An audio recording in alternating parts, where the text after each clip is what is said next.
Okay, so last time we had everything hooked up to Firebase, and I think at the end I actually ran the thing and you saw something new get populated into Firebase. Is that true? Do we actually see that? I don't know about that part. Okay, well, let me open up Firebase here, but we definitely have it all hooked up, right? Okay. And then I came in here and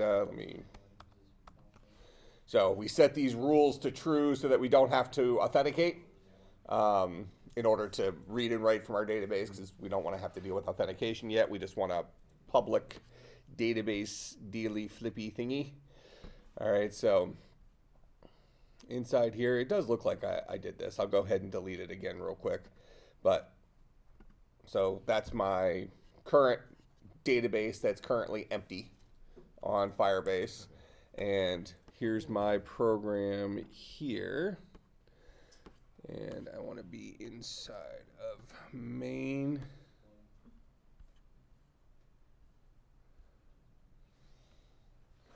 Okay, so this is my patient record array adapter. So we looked at our custom array adapters.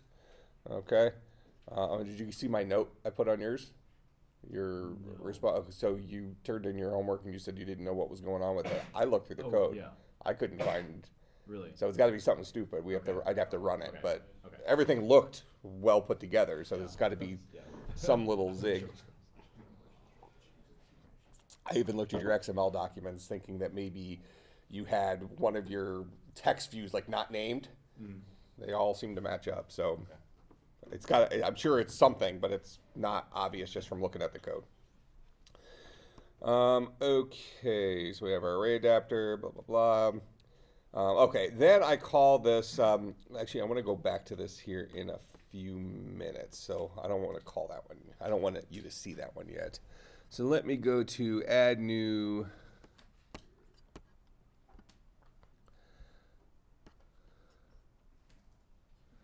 My add new activity. So this is the guy who I fill in my stuff for my patient record. For you, you fill in your stuff for your basketball player, right? And ultimately, I created instance of patient record. And then I put my code for adding a patient record inside of core. So I have a function inside of core that adds a patient record. Now, before, what did this guy do? He threw your patient record into the array. Well, 2 times before, he threw it into the array and then also threw a string representation into another array because we only knew how to show strings, right? Then last time, he only needed to throw it into the array of patient records because now we have a special array adapter that knows how to map patient record objects to list views, right? To our custom list view row. But now this guy does something even more. So if I go into core and we look at add patient record,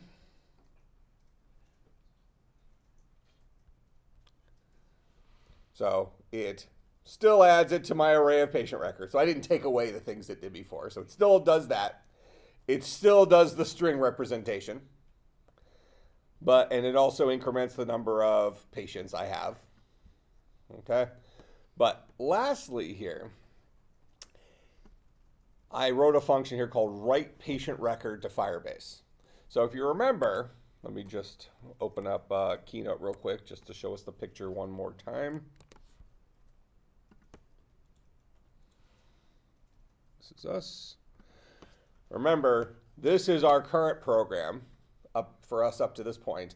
Now we've connected Firebase to it up here for us to store our data outside of our device. Okay?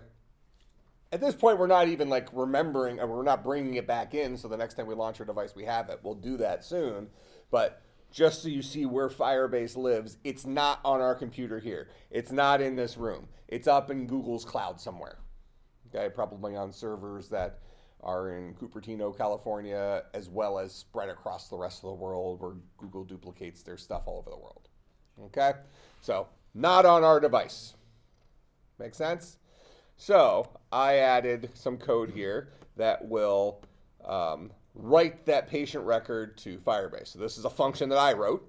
We'll go look at it in a second. So this guy takes in a patient record as a parameter.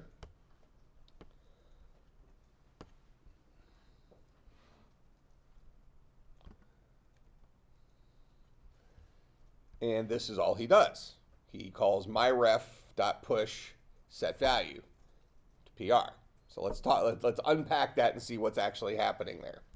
All right, so this myref thing, if I scroll all the way up to the top, we have a couple of pieces of information here. First of all, we need to get a reference to our actual database. So that's what that line does.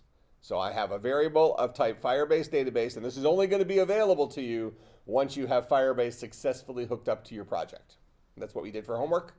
We did it last class, and then for homework you had to get Firebase plugged in. Okay? So once you have Firebase plugged in, you will have access to variables of type Firebase Database. This comes with the Firebase API. All right, and that guy lives in com.google.firebase.database.firebase database. But when you type in Firebase Database, it'll show up in red, and you can click on it, and then it'll automatically import the Firebase Database part. Okay, so type of variable is Firebase Database. Name is database. What kind of animal is that guy right there? What I have highlighted. Get instance. It's a method. How do you know? Parentheses. Okay. Class method or instance method? Instance. Tell me why you're wrong. The name of the class. I'm calling it with the name of the class. Name of the class is Firebase Database. How do you know this is likely the name of a class? You actually, in this case, know it's definitely the name of a class, but how do you, right off at a glance, how do you know it's likely the name of a class? Because you just made Yeah, the likely is because it's capitalized.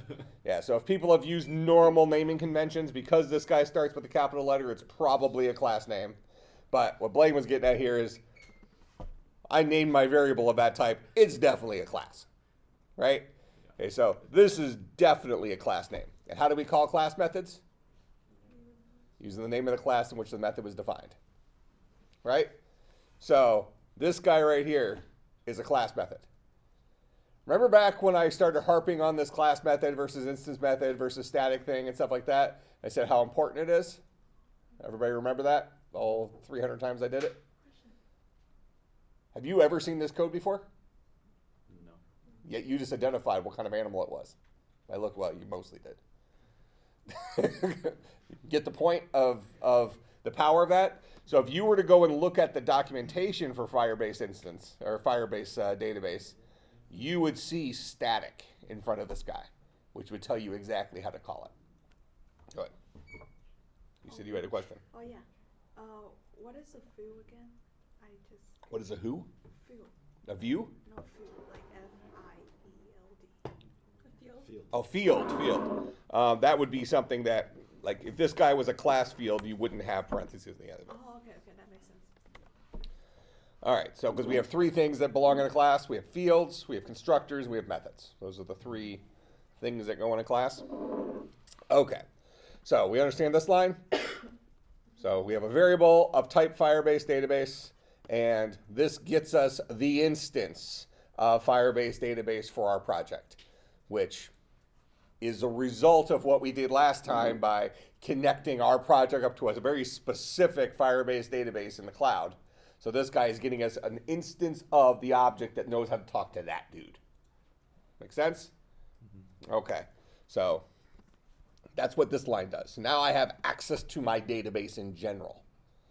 Now with Firebase, draw a picture here while we're at it.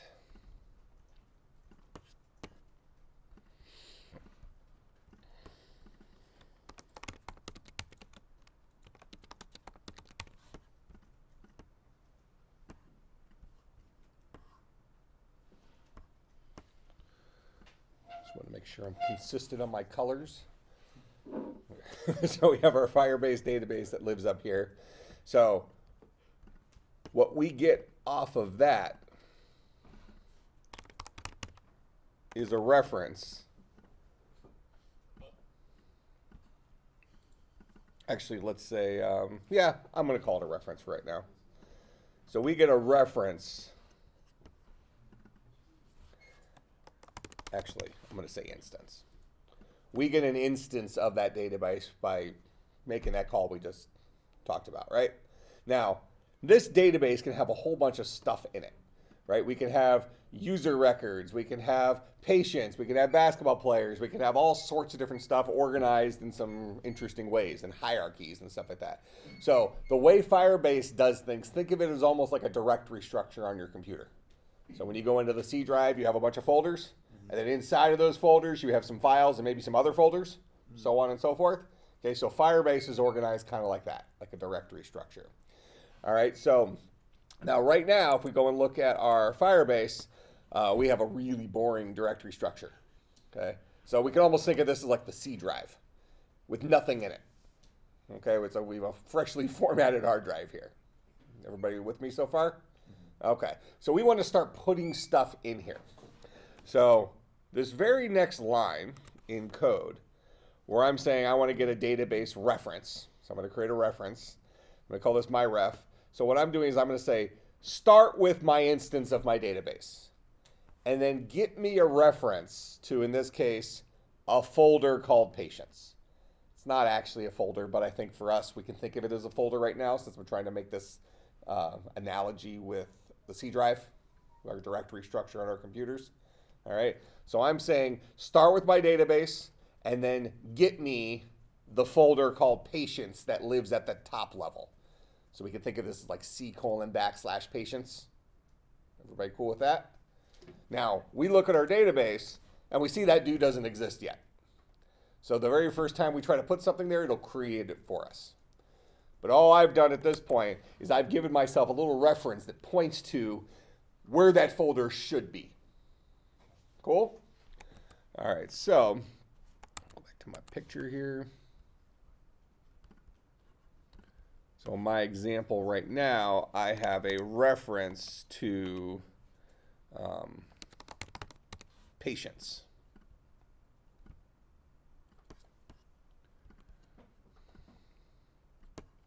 All right. Now, it is this reference that I use to set the value. All right, so when I have this reference and I say I want to set the value to hello world, for instance, all right, I will use that reference and say set value hello world. All right, now let me show you what I mean by that. Did I make this guy? I made him private.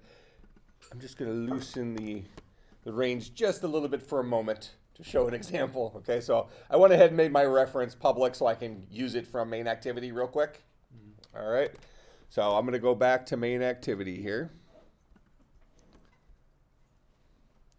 And doesn't matter where I do it in here. I'll just do it here at the top of on create. I'll say core dot my ref, which is my database reference, dot set value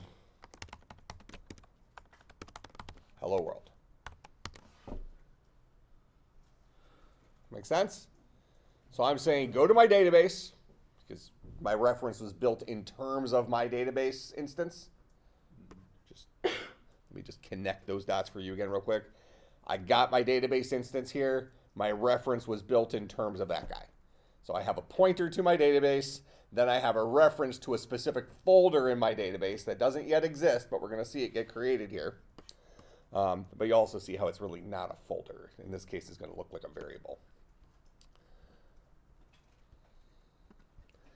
And I'm going to use that reference to set a value at that position, and I'm going to set it equal to hello world. Okay? And I'm just doing this right at the beginning of onCreate in main, so it'll happen when my project first loads. So just as a reminder here, my database is currently empty. I'll go ahead and hit play.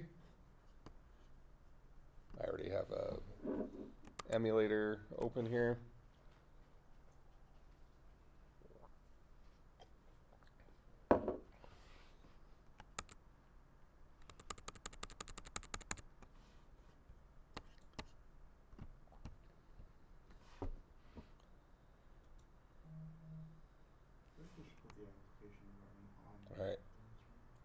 See over here on the left, it created something. Yeah. And my on create, this is my main activity. So my on create popped up. What'd you think? What'd you say I should do? I just think they should add your app to the emulator screen, so you don't have to, like on the home screen, so that when you boot up the emulator, it doesn't like just blank out. Oh, when you first boot it up, you can get to it. It's in like the apps thing. If you navigate through it, like as an Android device, yeah, you there is an icon for it from the last install of it. Yeah, it's legitimately installing it. It's just not giving you a home screen shortcut.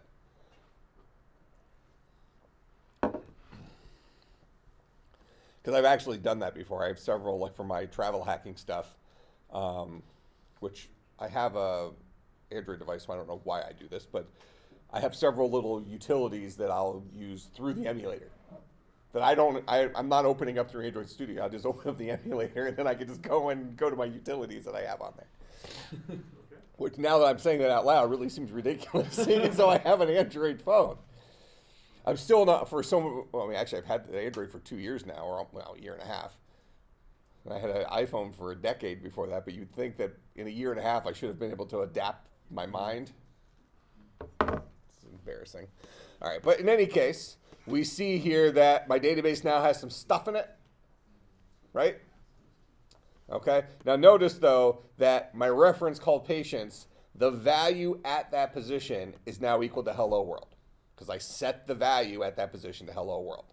So really this guy kind of acts like a variable, doesn't it? Or a file name. This is like a file name with the contents of that file being hello world. I don't have stuff that lives inside of this. All right, I'm going to go ahead and delete this real quick. All right, I'm not going to delete it programmatically yet. I'll show you that to you later. Let's just understand the high level stuff here. Now I'm going to show you the next little trick. So this is where I'm setting the value. But I'm going to say myref.push.setValue. Okay, now this is going to be a really important tool for us, this push function. And let me tell you what the push function does.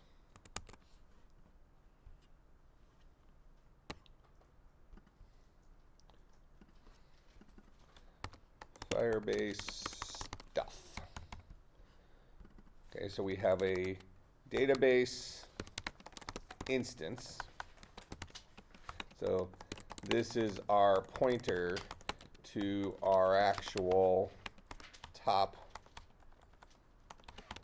level database. Then we have database references.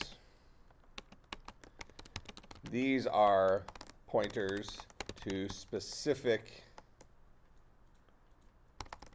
places within our database.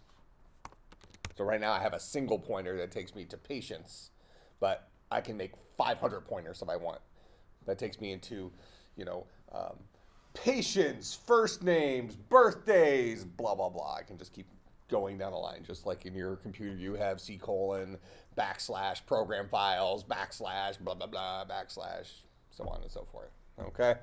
So this comes down to how you kind of design your database. Now, one of the things we're going to do in here is we're going to design our databases in kind of maybe like the simplest way possible for us to accomplish what we're trying to accomplish. We're not going to be storing highly, highly complex data in our database, because my goal in here is for us to gain an appreciation in that skill set of having a piece of software talking to a database. All right? And this is actually the first time in 300 we cover this topic. Our students are coming out without knowing how to talk to databases, and that's a problem. So it was more of a left hand not knowing what the right hand was doing. So the assumption was it was being offered someplace else. But in any case, you need to know how to talk to a database. Now, I want you to understand, I'm showing you specifically the Firebase way of doing this. But if you were to do this for SQL Server or MySQL or something like that, it would be similar. You would get some sort of pointer to the database. You would use that guy to write individual pieces of information to the database, stuff like that. One nice thing about, let's call these our more modern databases, I call them real-time or NoSQL databases, is they typically let you read and write objects, which is kind of in our wheelhouse for programmers. And I'm actually going to do that here in a second. I actually already had it doing that. I'm going to show you. I'm just giving you the top level surface right now just so you see how it's working. Go ahead. This is kind of like an open-ended question.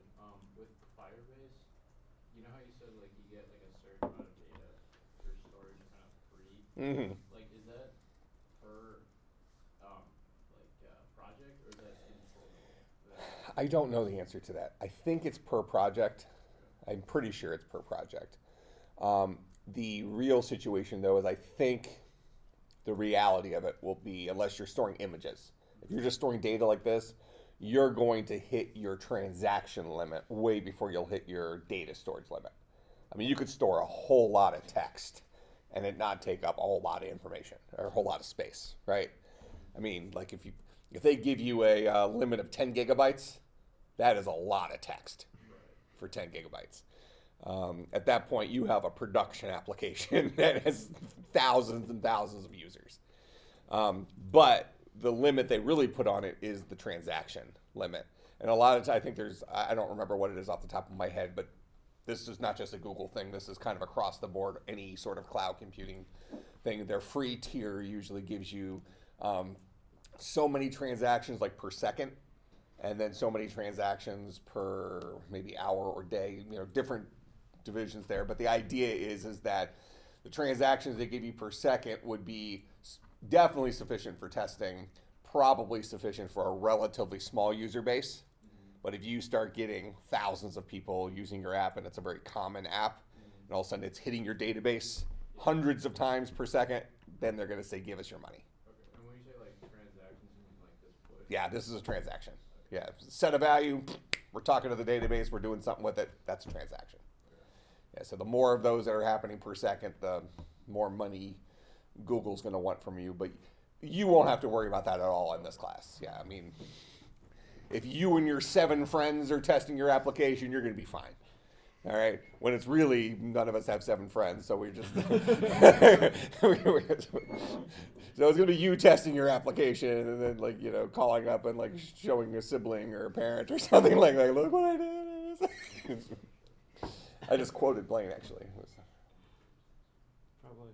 Yeah, it wouldn't surprise me too much. So, in any case, I think I mentioned last time kind of the idea of all these cloud computing services for giving you kind of a free tier is they want you to get used to using it, you kind of becoming an expert with it so that when you go into the workforce, you recommend it to your employers who will then probably be working on a project where it will become a paid project for that, for Firebase. Okay, so if it's something you run into in here, you've probably written an infinite loop. If you hit the transaction per second limit. So it's it gives you some error like too many calls to the database, and it's like, oh, you just tried to rate 100,000 things in the last second. Okay, so we have a database instance which gives us our top level thing, and this guy, only one of these exist. We get a single pointer to our database up there. Okay? This guy here, many can exist because this is a pointer into a specific area of our database. Now, this push function, this guy generates a unique key that can be used to differentiate values within the database.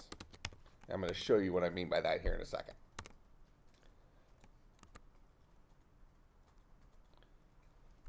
All right. So right now I have core myref.push.setValue hello world. I'm actually just going to copy this line. I'm just going to do it 2 times in a row so you'll see what push does. Now, the way I had this before, in fact, let me take push out for a second.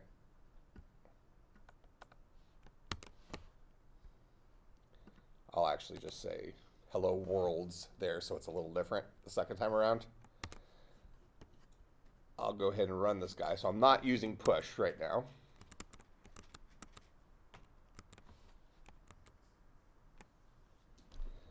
So it said hello world, then it immediately overrode it with hello worlds. Okay, but it's still just a single patient name value pair. Okay?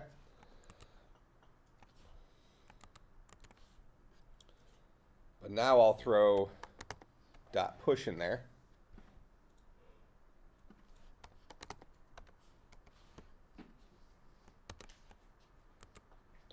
I'll go into my database. Let me just delete this real quick.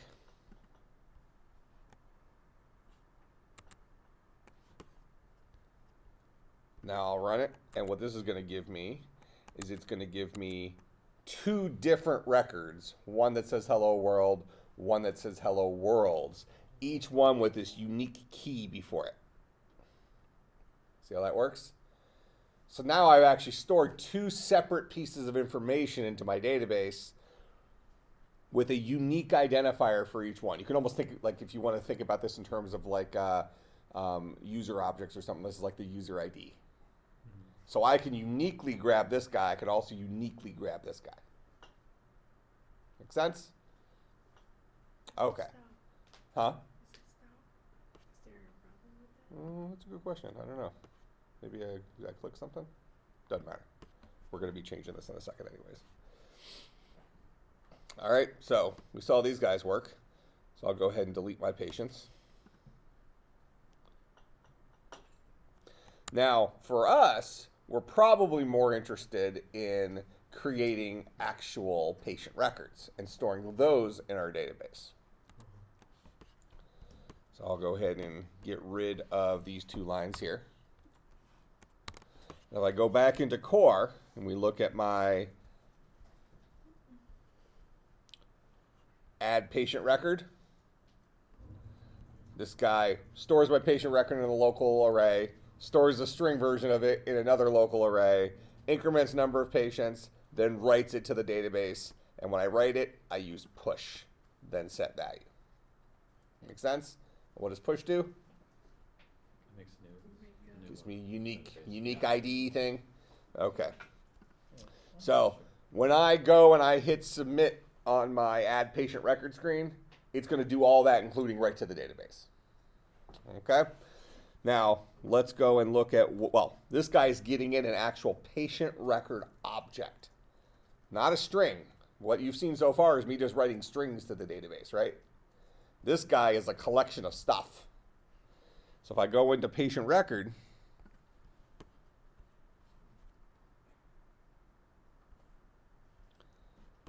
a patient record has a first name, a last name, a middle initial, and an age. So 2 strings and 2 ints.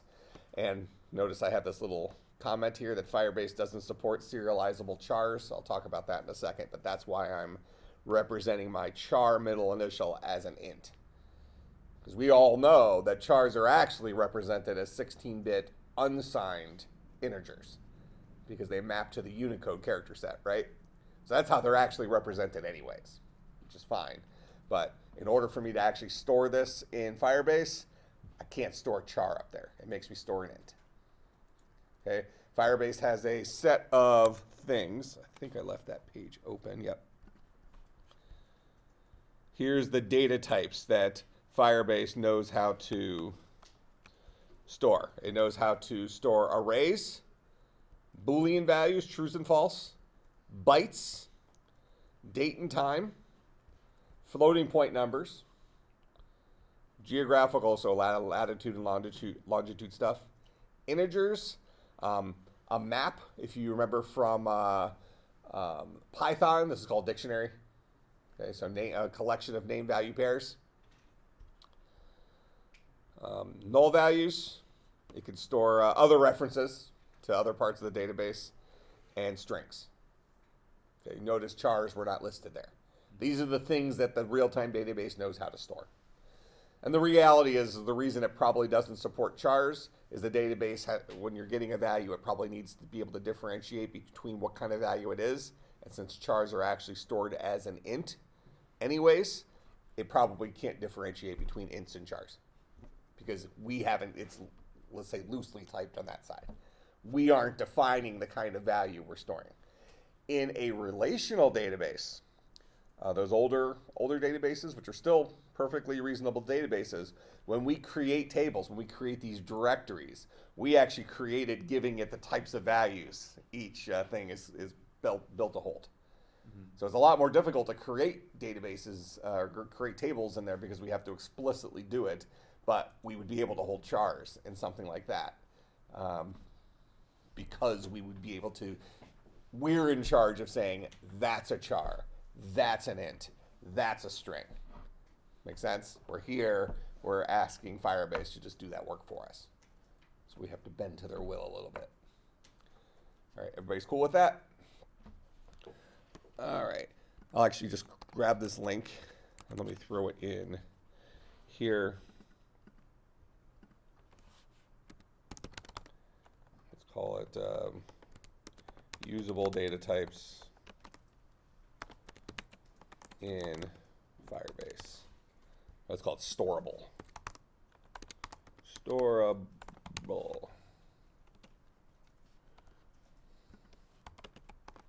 So that's at that URL.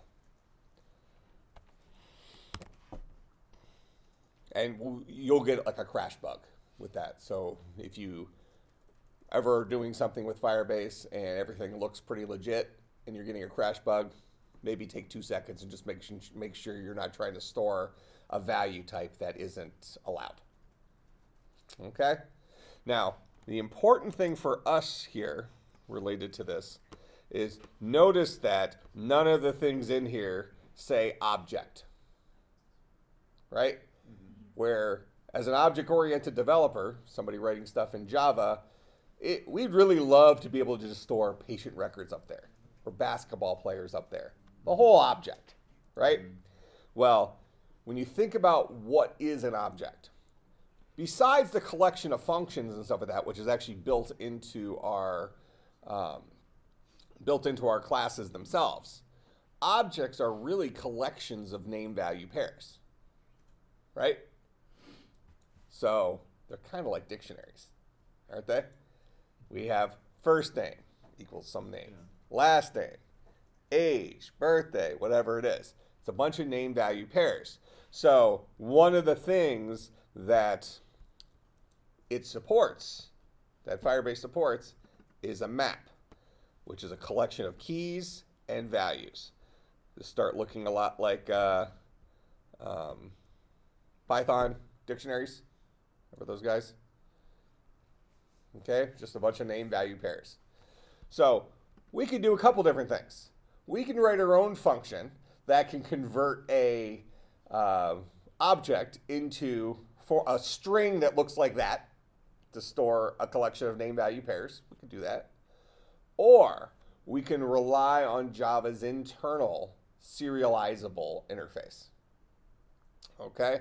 And what serializable does, so if we go back to the code here, notice at the very top here I said serializable, and near the end of class last time we talked about interfaces. Okay, we said that when you, that an interface says you have to, when you implement an interface, and almost all interfaces end with able. When you see something that says able, it's probably an interface.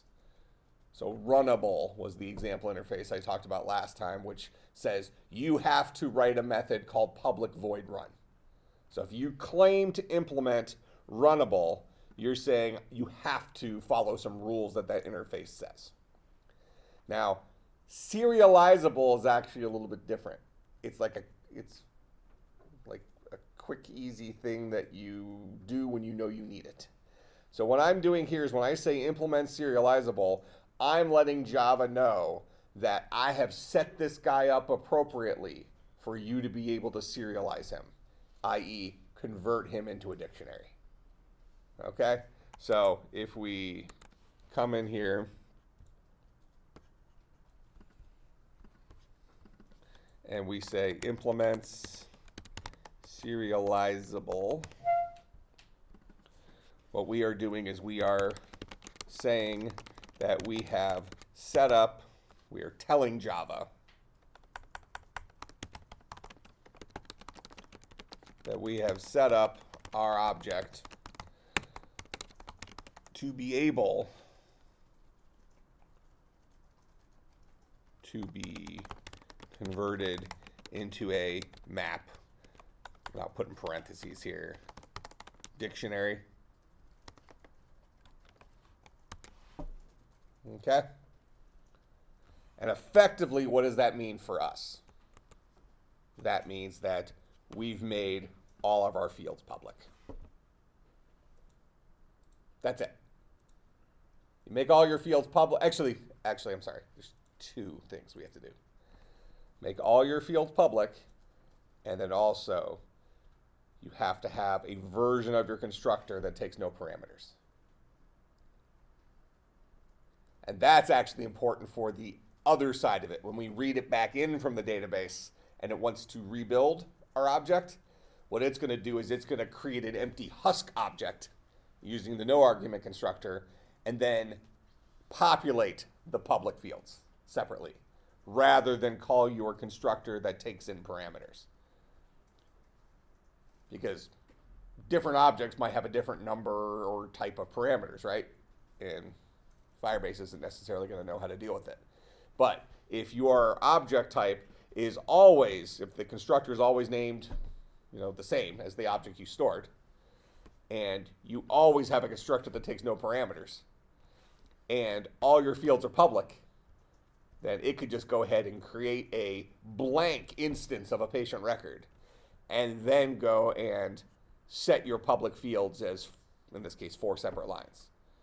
It could say, patient record PR equals new patient record, open close parentheses, then PR dot first name equals, PR dot last name equals, PR dot middle initial equals, so on and so forth. Make sense? And we can do that because all these guys are public. We don't need setters to pull this off because we made them just open to everybody. All right, so let me put that to some words here. So we have 2 things. One is to write to Firebase, all fields must be public. And then there's one other piece here. We must exclude things we don't want serialized. For instance, it would not make sense for it to serialize our functions. That's something that's static for us that just lives inside of our class. And you're going to see where I exclude those here in a few minutes. So let's put that underneath that one. And then I'll say to read from Firebase, we must have a constructor that takes 0 parameters so that a blank instance can be created and then the public fields are set. Go ahead. Do we need public fields and then the 0 parameter constructor for all serializable, or is that just for Firebase? That's just for Firebase. You actually could just have a blank class that's serializable and put nothing in it. Okay. You're just telling, realistically, in order for serialize, so you're actually asking two sides of that question. One side is what does Java really need in order to serialize an object? Let's say what it really needs is public fields. But if you didn't provide it any public fields, it won't crash. It just won't be, it'll only serialize the public fields of a variable. So if I have 3 public fields and 2 private fields, and I make it serializable, the serialized version of that will just have the public fields in it. It'll ignore the private fields. That's from a Java perspective. So to his point, serializable is not a Firebase thing. This is a Java thing. All right, so let me actually throw a slide in here because this is really, and it's actually an object, it's actually a computer science term. Call this working with data. serialize data. Turn data from an object form into a string form. That's what we mean from a programming perspective. But to serialize data in normal sense, we're converting it from a organized form into an easily transferable form. So this might have come into the, well, for instance, with networking. When you have a 1 gigabyte file on your computer, and you want to send that 1 gigabyte file over the internet to somebody else, you would serialize that file into another format. If you're following the Ethernet protocol, okay, which all our Wi-Fi hotspots, they follow Ethernet. That's a protocol. So a lot of times people will say Ethernet, they're talking about the big fat phone cable, the Cat5 cable. That is kind of the original way, the original medium that Ethernet was implemented over. But now we implement Ethernet over Wi-Fi, right? And what that says it's going to do is it's going to chop up your 1 gigabyte file into a whole bunch of little pods, okay? They're called packets. Okay, so we're going to chop them up into a whole bunch of little packets, and then we're going to send those packets one at a time over the network. And the reason we chop it into packets is because Ethernet is supported by something called TCP/IP. And what does TCP/IP say? It's transfer control protocol, which says over our airwaves or over our cable, we're sending these packets. And then IP says we know how to correct in case of corruption. Okay? So if I'm sending 5,000 packets over the, if I'm dividing your 1 gigabyte file into 5,000 packets, and I send 5,000 packets over there, and 3 of those packets get corrupt, I can then just resend those 3 packets. TCP/IP polices that. That's what it does. Okay, that's the whole purpose of TCP/IP, is to make sure when you send data from point A to point B, it gets there. Eventually. Okay, it'll just keep resending stuff until if you have somebody actually cuts the line, or you really screws with you, puts a giant magnet on the line, then it'll never get there, but your computer will sure as heck keep trying. TCP/IP will just keep sending it and sending it and sending it, and it'll just get corrupted and over again. Okay, so understand we're talking about different things. When we say Ethernet, the first thing that comes to mind is you probably think the cable. I mean, you can implement Ethernet over, I don't know, I guess with enough error checking, you could probably do it with the tin cans and the floss. It's probably possible. Yeah, I mean, Ethernet is a protocol. Okay, it's a way of sending data. And then TCP/IP is a protocol for protecting said data. Okay, so take the, if you're interested in that stuff, take the, what's the class? 340? 440? I think 440. The networking class. I think it's required for IT, but, or that's enough. You just learned everything you need. Apply that to any other technology. It's the same thing. If you want to learn about networks, there's CSC180. Well, yeah, CSC180 is readings in IT. Yeah, so that's going to talk about all sorts of IT topics, and networking is a major aspect of IT. Yeah. But the 440 class is specifically networking. I don't know who teaches that. I used to teach the graduate one of that, and then I told them I didn't want to teach anymore. I like programming. So I just turned that into a network programming class. But we already have a class for that called systems programming. Basically, if you ever have a Littman class, there's going to be programming in it. What's this? Programming and conversions. Oh, conversions are something any computer scientist should know. Every single one of it. Because that, I mean, that's actually very related to even what we just talked about, that difference between under the Ethernet cable versus what's actually happening over that medium. We have to know how our data is being actually represented and transmitted and all that stuff. And if we always think in terms of base 10 like a human, it's no good. Similarly with speeds. If somebody says something's traveling at 7 megabits per second versus megabytes per second, well, as computer scientists, we need to know the difference, right? Especially when you're paying for your internet connectivity. You watch the commercials and say, oh, you can get 200 meg internet. And they put the little flames on the end of it. And then car that's burning out. Okay? And you're thinking, oh, 200 megabytes per second is ridiculous. It's not that. It's that divided by 8. Okay. So serialized data says turn data from a programming perspective, turn data from an object into a string form.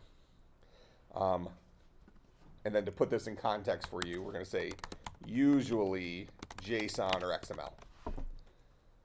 Typically, that is how we represent structured data as a string. And JSON's really the king of that. In fact, JSON was created specifically for this purpose. Do you know what JSON stands for? I think I've told you at some point. That's a string?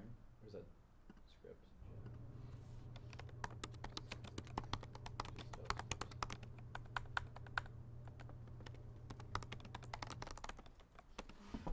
JavaScript object notation. It is the way that JavaScript notates their objects. They represent their objects in JSON. Doesn't that sound exactly like what we're talking about here about turning objects into strings? So it was built for that. That's what that guy was made for. All right, so that's what serializing data is. Now, the modern people will say deserialize. Okay, but the official old school computer science term, anybody know what the official term is for deserialization? I mean, deserialize, I'll go ahead and put the definition here, is this is turn string form of data back into an object. Goes the other direction, right? Anybody know the computer science term for this? Starts with an M.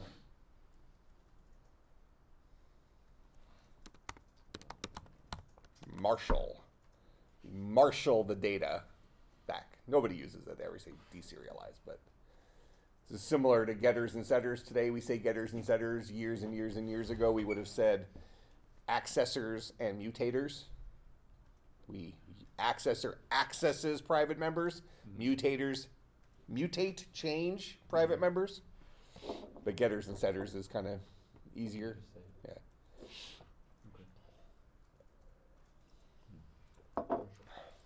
All right. Questions about that? I won't ask you about this Marshall thing. More trivia stuff. Most important, you probably should know what serialize. You probably should know that word. And maybe deserialize just from the idea of undoing the serialization. Okay, but that concept of when I have a program and I want to store it somewhere in text format, I'm going to serialize it. When I have it stored somewhere in text format and I want to bring it back into my program, I'm going to deserialize it. Because I want it, as a programmer, I want it in object form so I can do stuff. Right? Make sense? Okie dokie. So, by saying this class implements serializable, we are telling Java we've made all the fields we care about public. We tell Java that we have written a no argument constructor. We don't have to actually write anything in here. This can be empty. In fact, usually it will be empty. The reason I made it so it has some stuff is because we had to pre-fill our arrays with like junk data. So that was just a helper for me. You know, notice that what does this no argument constructor do? It sets those 4 public variables, and then what is Firebase going to do? It's just going to overwrite those 4 public variables. So it's not a big deal from Firebase's perspective that we have stuff in here, but from a serialization perspective, we have to have a guaranteed to exist no argument constructor. And now something else I'll throw out there is if you write your code like this and provide no constructor, this will still work. Because if you have no constructors in your class, Java provides a no argument constructor that does nothing for you. Just so the syntax of using new will work. So you can say patient record PR equals new patient record. Mm-hmm. All right. So if you have no reason to write a constructor, that is to say, the job of a constructor is to initialize the stuff in your object. If you don't have a reason to write one, don't write it. Java will give you one. But the second you write a real one, Java will no longer provide that blank one for you. It only gives you the automatic blank one in the event that you provided 0 constructors. Okay? If you give it a real constructor, you're saying, look, I need to do some stuff when I set this object up. At that point, Java's going to say, you got this. It is not going to do any help. So now you don't actually have that no argument constructor. So if you want to be able to create instances of your object yourself, like we do here, by using that constructor, but then you also want Firebase to be able to create instances for you, you have to give Firebase their way of doing things by allowing them to create a blank version of your class and then individually set those public fields that it has stored in a dictionary format. That makes sense? It's going to pull out from that dictionary. It's going to say first name equals whatever the first name key was in the dictionary. Last name equals whatever the last name key was in the dictionary. So it's going to know all the names of your public fields because that's how it's stored in the dictionary.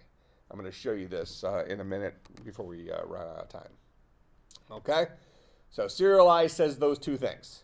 Make your fields public. Make sure you have a no argument constructor. Okay? And the no argument constructor is so that we can bring it from Firebase back in. That's for the deserialization. Now, notice all of these functions I have, actually many of these are useless now, because I converted my object. I have like a get name strings not, but like get age, set age, all these guys, they're actually kind of useless now because my fields are public. I have direct access to my fields now. I don't need getters and setters.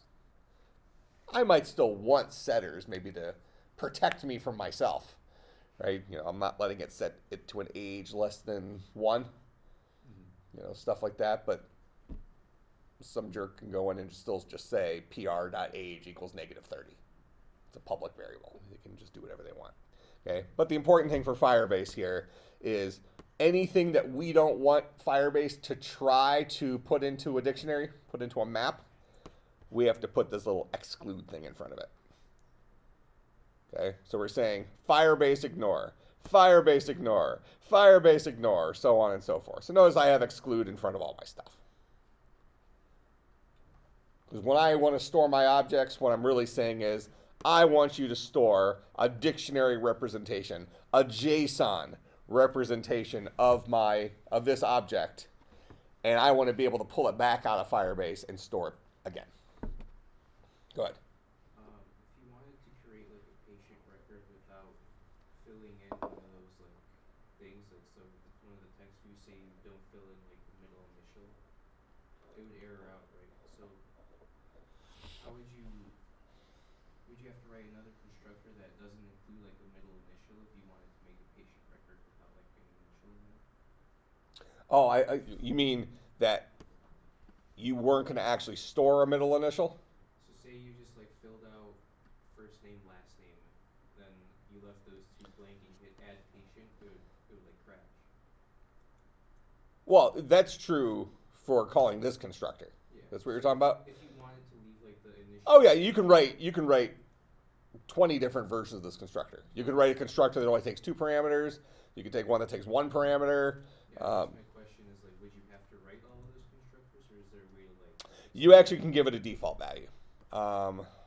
It's I don't remember what the thing is. There's kind of something like this that you can put in there. I think we've seen some of those things like nullable, that kind of stuff.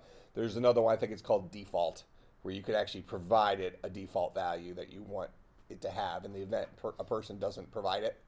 So there is a shortcut to what you're saying. I don't remember the syntax off the top of my head, but we can look it up with a quick Google search. But to your point, yeah, you might not have a person's middle initial, so that would probably be reasonable. But you wouldn't probably have a patient record that doesn't have a first name and a last name. Middle initial maybe somebody doesn't provide it to you or something. Okay. So notice here in my core, when I'm writing something, I am calling my database reference. So this guy's taking in a patient record.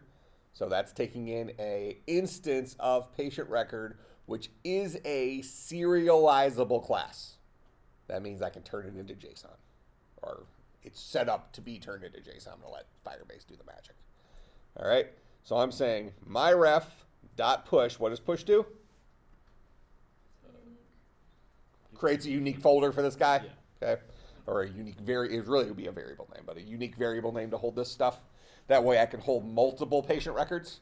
I don't just keep overwriting the same one. Okay, and I'm setting the value at that unique place equal to my actual full-blown object, which is serializable, which will be turned into a dictionary. That make sense? All right, so I'm already doing that when I add a new patient record, so I'm going to go ahead and just run my program, and I'll go to my screen to add patient records. Make sure that's empty for right now. For right now, I'm always going to delete everything from the database before I do something new because we're writing all sorts of different kinds of data in there. Later on, when you're writing it the right way, you're probably not going to want to delete your database constantly. You kind of want that stuff to stay up there, so the next time you run your program, you can grab it. And we'll look at getting it next time. All right, so I'm going to go to add patient record. I'll say Mike B. I'll click add. Notice here I got inpatients. That was my reference. Push gave me crazy thing there. And then here's my serialized data. Age, first name, last name, blah, blah, blah. Want to do this again. What's your middle initial? M? Michael? No. Matt? No. Mitchell? No. Mary? No. Yeah, that was closest though. Really? Only one letter off. Really? Mario? Mark. Mark, okay. Mario. You got extra letters in that one. Gerada, like that, right? Please change your name to Mario. And you're 19 or 18? 20. You're 20 already? Yeah. Hey, I know. It's going we're gonna have a big birthday next year. I'm invited. All right, so now we get a second push, and here's the serialized data for blank. That makes sense? All right, so for your homework assignment, make your basketball players serialized and be able to write them to the database with unique positions. Basically bring yours up to date with what mine is, but for basketball players, okay? We're not reading them back in yet. We're just writing them. Next class, we'll read them. All right, questions, comments, concerns, bribes. All right, I'll see everybody on Tuesday.